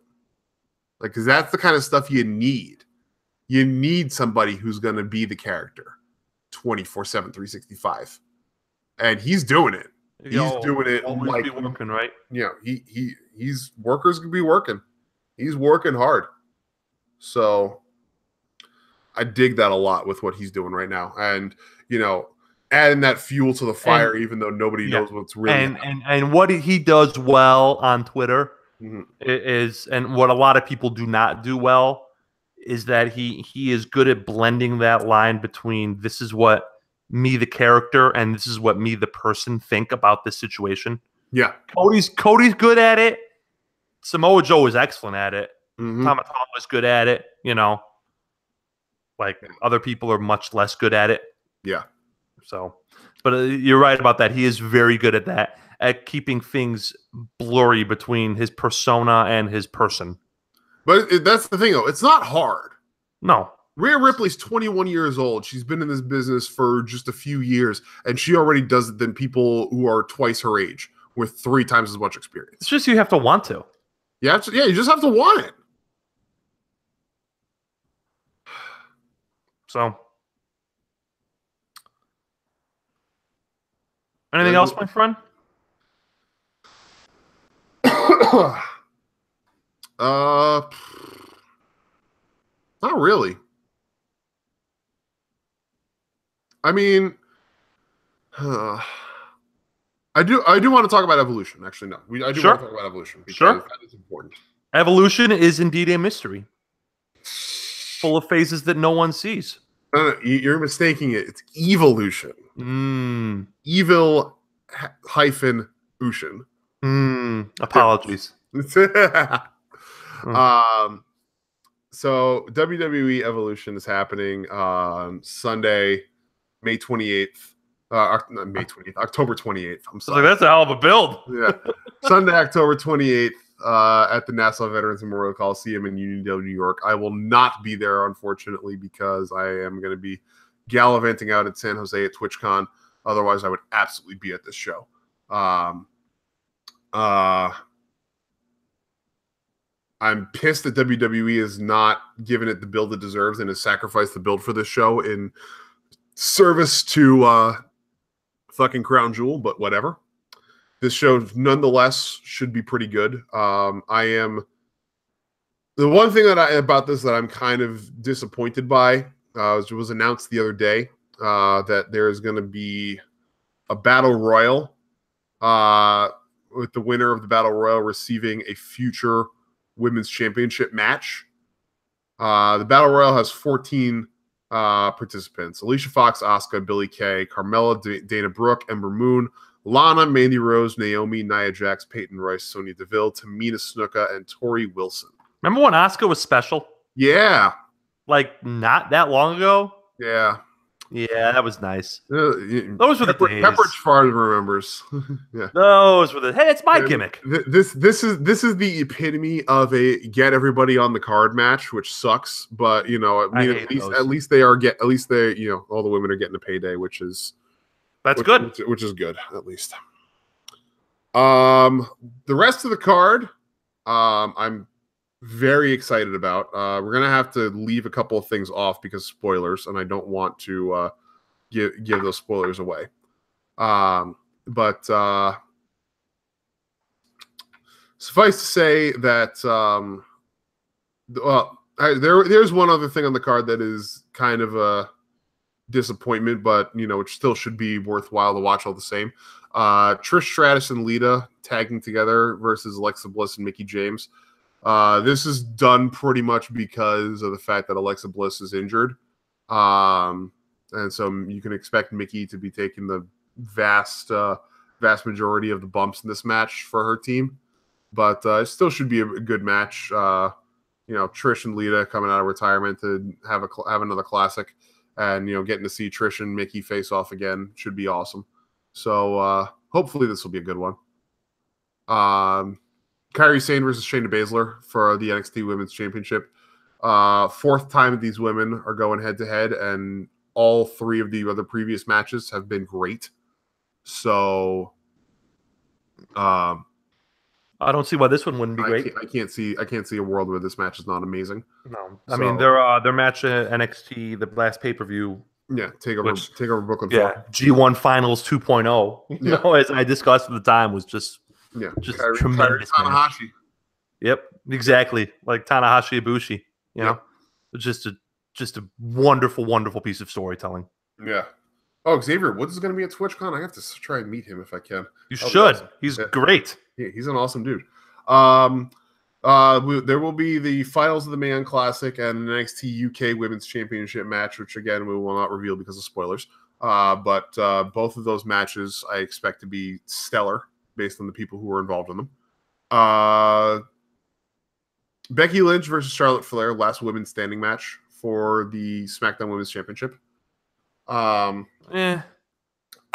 would be a lot more excited for this match if not for the pall hanging over it of Charlotte's probably going to win because Charlotte. Good phrase. You know, I like that phrase.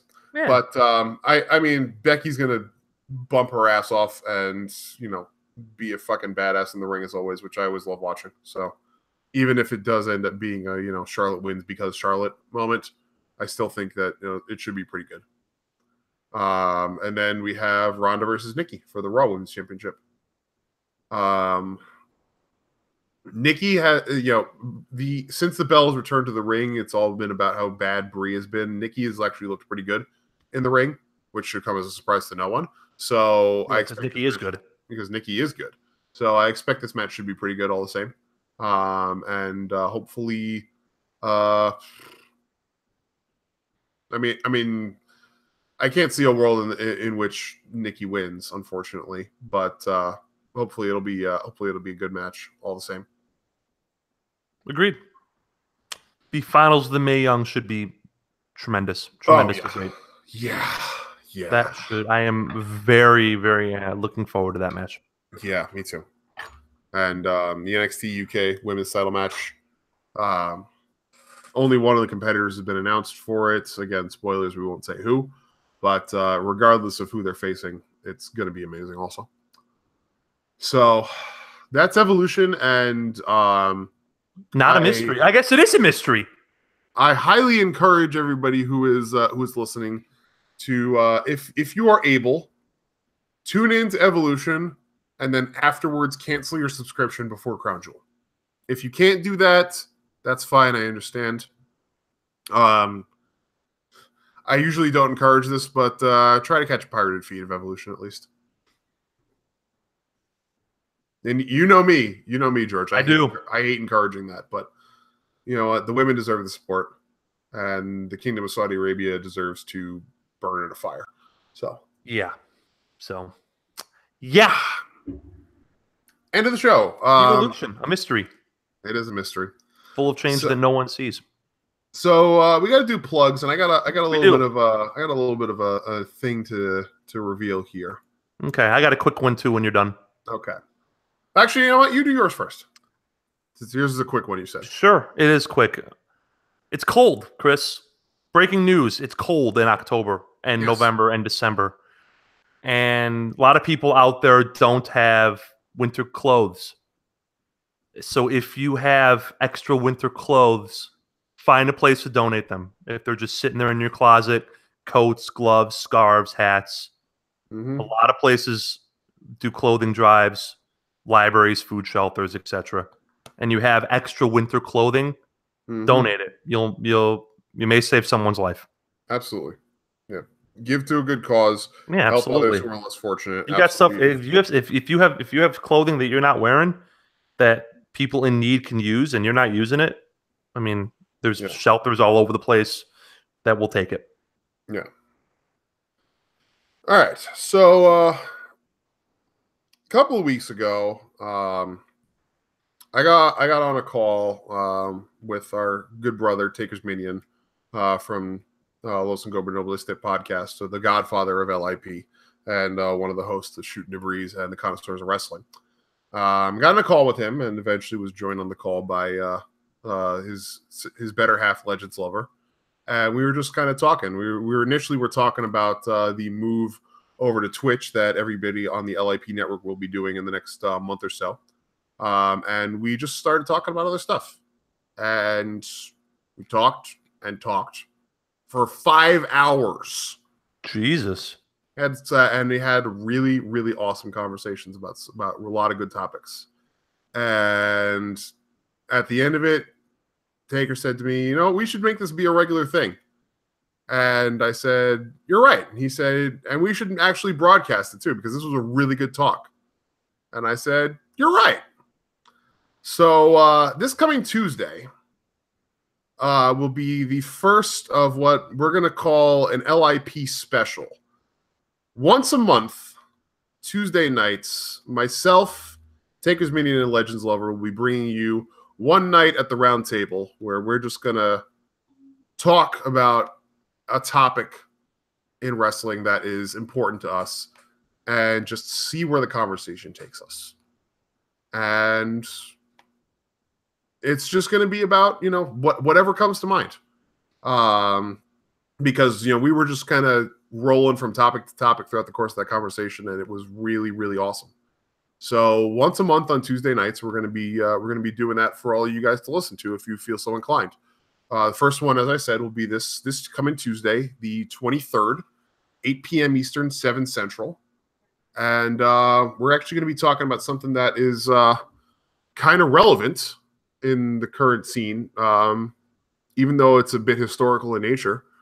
We're going to be talking about Chris Benoit and injury care in the modern professional wrestling scene. And there's a lot of material to talk about there. And I hope that you guys will check it out because, I'm excited for it. I like having good conversations, and I like to, just kind of, go with the flow of things. And I hope that you guys will listen and enjoy it as well. So again, sounds awesome. Yeah, Tuesday, 8 Eastern, 7 Central. If you are looking for an alternative to SmackDown Live, now you have an alternative to SmackDown Live as well. We gave you Connoisseurs of Wrestling on Mondays as your Raw alternative. Now, it's only one Tuesday a month, but if you're looking for alternatives to SmackDown Live this Tuesday, there you got it. One night at the round table with myself, Takers Minion, and Legends Lover. I haven't decided which channel it's going to be on yet, but we will make it happen. And that'll obviously all be a lot easier once we are all moved over to Twitch and we're all on one single channel. And that will be happening, guys, within the next few weeks. The start date is aimed for December 1st is when we're going to move all the shows over to to our Twitch page, which we have activated officially. Los Ingobernables de Podcast, twitch.tv/Los Ingobernables de Podcast. It's a long name, but that is where all of the LIP network of shows will be starting on December 1st. That's us, 2 Guys, 1 Sport, Shooting Debris, Connoisseurs of Wrestling, Grounds for Development. What else? Am I missing anything? No. My show, well, not my show. Our Monday show. Yeah, the Monday show. Yep. Thursday show. Yep. The Saturday, other Thursday show and Saturday show, and then the occasional Tuesday special. Yeah. Yeah. No, you're not missing anything. Yeah. So we're all going to be moving on over to twitch.tv/Los Ingobernables de Podcast. It would mean the world to us if you guys would go on over there, drop us a follow. If you don't have a Twitch account, it's very easy to get a Twitch account. If you can drop us a follow so that when we do get started, we can get the channel out there as quickly as possible, get ourselves noticed by Twitch, because the more people that we have following the channel, the more likely we are to get promoted and be more get more recognition from Twitch and get more advertising from Twitch. Because Twitch's algorithms are a lot better than YouTube. So that's part of the reason why we're moving, is because you search for wrestling podcasts on YouTube, you're going to get 45,000 results, and we'll be way down in page like 60 or whatever. So, it'll be very hard to find us for the casual wrestling fans just looking for, more podcast content to listen to. Whereas on Twitch, it's a very wide open market. A few indie feds have been broadcasting shows on Twitch. Impact has done some stuff on Twitch. AAA has done some stuff on Twitch. But the secondary community of wrestling media that's fan created in terms of like podcasts and other kinds of shows like that. It's a very wide open market right now on Twitch, and we're hoping to take advantage of that. So it would mean the world to us if you could go over there again, twitch.tv/Los Ingobernables de Podcast. Drop us a follow, and help the channel get off to a running start when we do go live on December 1st over there. In the meantime, until then, all of our friends, you can still find them here on YouTube as well. Our fellow LIP shows, Shooting the Breeze, Saturday mornings, 11 Eastern, 10 Central, with Takers Media and Mr. Dr. Senju. Get your breakfast, get your grasps, start your weekend off right with the two of them, with all of their awesome knowledge about the world of professional wrestling and their unique opinions. And hopefully, by the time this Saturday's show airs, Senju-san will have come down from his maniac craze about Yoshihiko, because he was still on it pretty. That was a thing. That was a thing. That was a thing that happened, and I don't know how else to describe it. But yeah, Saturday morning, 11 Eastern, 10 Central. We love those guys, and we're happy to have them as our brothers in the show. You can also catch on Mondays, 8 p.m. Eastern, 7 Central, the Connoisseurs of Wrestling with Takers Median, Legends Lover, Biff Kensington III, and the man to my left, right, and center, George Savas. Talking about wrestling history and talking all sorts of great knowledge and how it relates to the current day of wrestling. What do you guys have on tap this week, George? We discussed a whole bunch of stuff. Monster Heels, the Wyatt family when they first started out, a little bit of the Dungeons of Doom from the mid-'90s. A lot of rebooking the Wyatts, though, was this Monday's past show. Mm-hmm. Cool listen. Yeah. Do you know what you guys are doing this week coming up? We don't. We keep it kayfabe. Nice. I don't know until I show up. I mean, nice. I find out half an hour before the show starts, and I just kind of roll with it. You know how I am. Awesome. We like to keep it kayfabe. Just don't announce it ahead of time, but it's always something really interesting. Mr. Kensington and Mr. Taker's Minion and Legends Lover are three great people whose brains I love picking on a weekly basis. Yeah. We did one episode where I watched a match live and talked about it. Yeah, I listened to that episode. That was strange. That was something, yeah. Yeah, because there's me just going, oh my God, he's hitting him in the face with a piece of wood. Yeah, that was. It's kind of hard to do when you're not watching the show. Yeah. I don't know. I don't think we're gonna do that again because it's me just yelling. Me just rambling incoherently. Yeah. As opposed to this show, which is me just rambling incoherently on a weekly basis. I was just doing it one time there. And on Thursday mornings, you can also catch Grounds for Development with Biff Kensington and Greg the Hold, talking about NXT, NXT UK, and 205 Live, and all the happenings of the WWE Performance Center and all of the up-and-coming talents that are making their way up to the spotlight. Wednesday night's becoming a must-watch night. Yeah, there's a lot of good stuff happening on Wednesdays, and we definitely encourage you to check out Grounds for Development to find out all about that as well, because getting in on the ground floor with some of these talents is the best way to do it. All right, next up, you can also check out the good sister Tanya Rogers with Suplexes and Shea Butter, along with Danny and Tyler, to talk all about WWE happenings from the perspective of three women of color. Excellent content. We love everything that's going on with Suplexes and Shea Butter. They are a great listen. Highly recommend you check them out because they are doing awesome stuff. They're only 4 episodes in, and already they are must-listen content on a weekly basis. So please go and check them out and support their show because they certainly deserve it. And last but certainly not least, of course, we want to throw our support over to the Queer Nerds and Darnell Mitchell, who are bringing wrestling podcasting on a somewhat inconsistent basis, but they're bringing podcasting content to you from the perspective of underrepresented groups in media, the LGBTQ plus community, people of color, women, and others that are not properly represented in wrestling. We highly encourage you to show them some support. And remember, of course, that wrestling is for everybody and to treat it as such. So definitely go and check them out. You can find them. I didn't give anybody's Twitter handles or anything. I'm so off my game right now. I'm the important one is me. I'm at Giatsavis. All the rest of y'all can go to hell. No, I'm at Giatsavis on Twitter and Instagram. Yeah. E-A-T-S-A-V as in Victor E-S. That's the one that matters. I guess yours. The real heel George Savas, ladies and gentlemen. Nobody else matters. The last real shooter. Yeah. Me and Brie Bella, the last real shooters. You should call Maxwell Jacob Freeman, get some lessons. And you need yourself your own Arya Blake Maybe you know what? Manager. You mentioned it. Maybe I should go to an AEW show. Maybe I'll feel better about wrestling if I go to a live show. Live wrestling's great. It is. Even when wrestling sucks, live wrestling is great. Yeah. Yeah, support your local indies. We were saying it before. Definitely go support your local indies. You can follow us on Twitter, of course, at 2guys1sport, number 2, number 1 in the handle. And our personal Twitters at GitSavas, as was so helpfully mentioned just now by George, and mine at CrazyChris57. And Instagram. Twitter and Instagram. Yeah, Twitter and Instagram for both of our personal handles. We don't have an Instagram for the show, but not really. What are we going to do? Does it really lend itself to Instagram? Yeah, it's like, what are we going to do? We're going to have a picture of me sitting in front of my green screen. Yeah, exactly. This is some real quality photographic content, right? But yeah, go and check us out over there because we love chatting with you guys all about the wrestling stuffs. It's always great to connect with you guys in that way.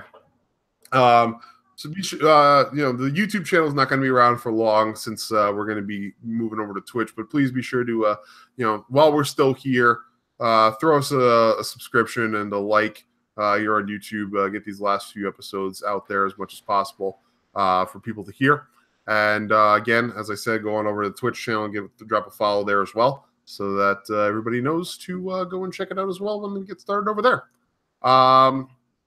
You can drop us a follow on iTunes as well, and the link in the description below the video. Go on over to iTunes, subscribe, give us a rating, give us a recommendation, and just help us get promoted there as well. And let everybody know to come on and hang out with us on Thursday nights, please. 9 Eastern, 8 Central, and show us the support. Much appreciated. And if you're looking for any non-wrestling related content, you can always find me on my Twitch channel, twitch.tv/crazychris576 for all of your video game live streaming needs. Tomorrow night is going to start a new thing that we're going to be doing on the channel. I'm going to be starting Friday night fights, where we are going to be doing Destiny 2 streams, where I'm going to be bringing in subscribers and viewers from the chat to join me for activities and PvP. So if you're a fan of Destiny 2, come by on Friday nights for viewer contributed content, and throughout the rest of the week, Saturdays, Sundays, Mondays, and Wednesdays for all your other video game streaming needs. Normally Borderlands 2, although you never know what else will work into things. So that's that, and I think I got all the plugs. Sounds about right. Yeah, sounds like you did. So, yeah. One last programming note. We came to a decision. There will not be a show next week while I'm off at TwitchCon in San Jose. Since I will be away, George is going to take the week off as well. And, maybe it'll help me feel better about wrestling. Yep. And life. Yeah. I think I'm going to go to the art museum, Chris. Good plan. Good plan. I think I'm going to go to the art institute. Support the fine arts. A little Monet. A little Monet will make me feel good. For sure. And we'll be back in 2 weeks for episode 78. We'll be talking Evolution. We'll talk Power Struggle and whatever else is new and exciting in the world of professional wrestling, because that's what we love to do for you guys. So we hope to see you back here in 2 weeks for episode 78. And until then, George, take us home. As always, a sincere thank you for listening to us. This show wouldn't be possible without you guys and ladies. You're good people. We like hanging out with you on a Thursday. Mm-hmm. It's cold, like I said, so if you got extra winter clothes, find a home for them other than your closet just sitting there collecting dust. You'll make someone's day. I promise you will. That's Chris. I'm George. Don't work yourselves into a shoot. Thanks for starting your weekend with us. Good night, everybody. Episode 77 is in the books.